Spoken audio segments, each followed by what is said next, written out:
ឥឡូវនេះ DOSB Express បាននាំមកនៅជាមួយនឹងមុខងារពិសេសថ្មីមួយដែលឲ្យប្រជាជនខ្មែររបស់យើងបញ្ជាទិញអីវ៉ាន់ពី app ចិនបានដោយប្រើជាមួយនឹង app DOSB Express ហើយការបញ្ជាទិញអីវ៉ាន់នេះដែរគឺពុំចាំបាច់មានឬត្រូវបង្កើតគណនី app ចិនដោយពីមុនទៀតឡើយតែយ៉ាងមុខងារថ្មីនេះដែរបងប្អូនអាចបញ្ជាទិញអីវ៉ាន់ពីចិនទាំងអីវ៉ាន់រាយនិងអីវ៉ាន់បោះដុំបានរហូតដល់60លានមុខសម្រាប់តម្លៃវិញគឺចេញពី app ចិនតែម្ដងដោយ DOSB ពុំបានគិតតម្លៃបន្ថែមពីលើទៀតទេហើយរបៀបទិញគឺងាយស្រួលខ្លាំងមែនតើអ្នកបញ្ជាចិនឬក៏បញ្ជាអង់គ្លេសក៏អាចធ្វើការទិញបានដែរដើម្បីទិញដំបូងឡើយសូមបើក app DOSB Express រួចចុចកន្លែងនេះត្រង់ចំណុចនេះដែរបងប្អូនអាចទិញបានពីរបៀបទី1វាឈ្មោះផលិតផល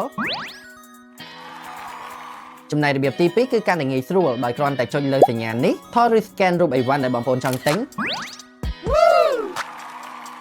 វ៉ាវគឺពិតជាវៃឆ្លាតខ្លាំងមែនតើត្រង់ចំណុចនេះបងប្អូនអាចអូសមើលអីវ៉ាន់បានគឺមានច្រើនគ្រប់ម៉ូដហ្មងបន្ទាប់មកចុចលើអីវ៉ាន់ដែលបងប្អូនចង់ទិញចុចទិញឥឡូវនេះជ្រើសរើសចំនួនពណ៌និងទំហំរួចចុចទិញឥឡូវនេះជ្រើសរើសមធ្យោបាយដឹកជញ្ជូនបន្ទាប់មកចុចដាក់បញ្ជាទិញរងចាំបន្តិចវានឹងលោតឲ្យបងប្អូនបង់ប្រាក់បន្ទាប់មកចុចបង់ប្រាក់ជាការស្រេចនៅពេលដែលអីវ៉ាន់មកដល់បើសិនជាមានការបែកបាក់ខុសពណ៌ខុសទំហំក្រុមហ៊ុន DOSB គឺធានាចេញលុយសងវិញ 100% តែម្ដងកាន់តែពិសេសទៀតគឺថាក្រុមហ៊ុន DOSB មានសាខាជាច្រើនជុំវិញខេត្តក្រុងនានានៅក្នុងប្រទេសកម្ពុជាដូចនេះបងប្អូនដែលនៅឆ្ងាយៗក៏អាចធ្វើការទិញបានដែរចំណែកថ្លៃដឹកជញ្ជូនវិញគ្រប់សាខាទាំងអស់គឺដូចគ្នាតែម្ដងដូចគ្នាកន្លែងនេះមានន័យថាបើទោះជាបងប្អូននៅតាមខេត្តឬក៏នៅតាមស្រុកឆ្ងាយៗគឺតម្លៃដឹកជញ្ជូនដូចគ្នាជាមួយនឹងទីក្រុងភ្នំពេញដែរហើយបើនិយាយពីតម្លៃវិញគឺល្អខ្លាំងមែនទែនចាប់ពី2000រៀលឡើងទៅនិយាយទៅគឺតម្លៃនេះល្អខ្លាំងមែនទែនទាបជាងការផ្ញើអីវ៉ាន់នៅក្នុងស្រុកទៀតហើយឥឡូវនេះគឺគេកំពុងតែមាន promotion មានលុយតែ 50% ក៏អាចទិញអីវ៉ាន់បានដែរមានន័យថាបងប្អូនគ្រាន់តែធ្វើការបង់ប្រាក់ចំនួន 50% ទៅលើតម្លៃអីវ៉ាន់ហើយនៅពេលដែលអីវ៉ាន់មកដល់បងប្អូនគ្រាន់តែធ្វើការបង់ថ្លៃ 50% ទៀតជាការស្រេចឧទាហរណ៍ថាអីវ៉ាន់ហ្នឹងមានតម្លៃ$10បងប្អូនគ្រាន់តែបង់$5ជាមុន